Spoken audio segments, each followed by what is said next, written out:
New York সিটির নতুন mayor নির্বাচিত হওয়া ডেমোক্রেটিক সোশ্যালিস্ট জোরহান মামদানির বিজয় ঘিরে বিতর্ক থামছে না। এবার মার্কিন প্রেসিডেন্ট ডোনাল্ড ট্রাম্প বলেছেন, জোহরান মামদানিকে বেছে নিয়ে যুক্তরাষ্ট্র তার সার্বভৌমত্ব হারিয়েছে। তিনি সেই ইহুদিদেরকে স্টুপিড বলেছেন যারা জোরহানকে সমর্থন করেছেন।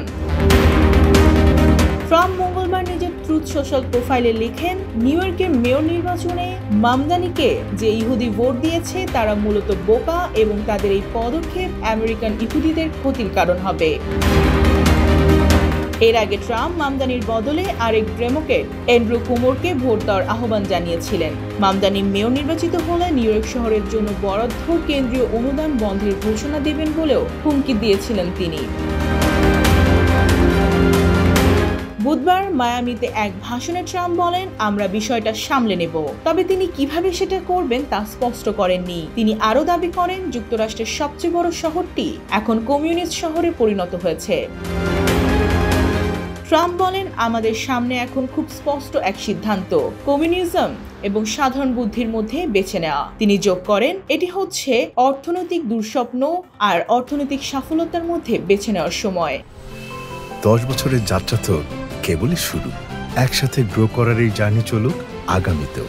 পাঠাও 10 years of growing with you।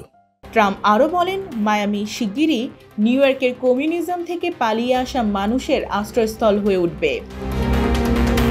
গত বছরে অনুষ্ঠিত প্রেসিডেন্ট নির্বাচনে ডেমোক্রেট প্রার্থীকে হারানোর 1 বছর পূর্তিতে আয়োজিত এক সমাবেশে ট্রাম্প এসব বক্তব্য রাখেন। ট্রাম্প এখনও নির্বাচনী ফলাফল মেনে নিতে নারাজ বলে সামাজিক যোগাযোগ মাধ্যমে লিখেছেন। রিপাবলিকানদের পরাজয়ের কারণ হিসেবে তিনি সরকারের অচলাবস্থা ও তার নাম ব্যালটে না থাকা উল্লেখ করেন।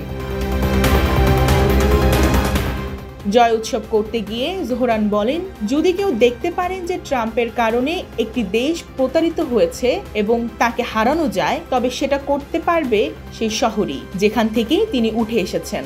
শেষে জোহরান মামদানি আরও বলেন, ট্রাম্পের শহরই এবার দেখিয়ে দিয়েছে তাকে হারানো সম্ভব। রাজনৈতিক বিশ্লেষকরা বলছেন, জোহরানের জয় এবং অন্য রাজ্যগুলোয় ডেমোক্রেটদের সাফল্য যুক্তরাষ্ট্রের রাজনৈতিক মানচিত্রে বড় ধরনের পরিবর্তনের ইঙ্গিত দিচ্ছে। ডেস্ক রিপোর্ট, জয় জয় দিন।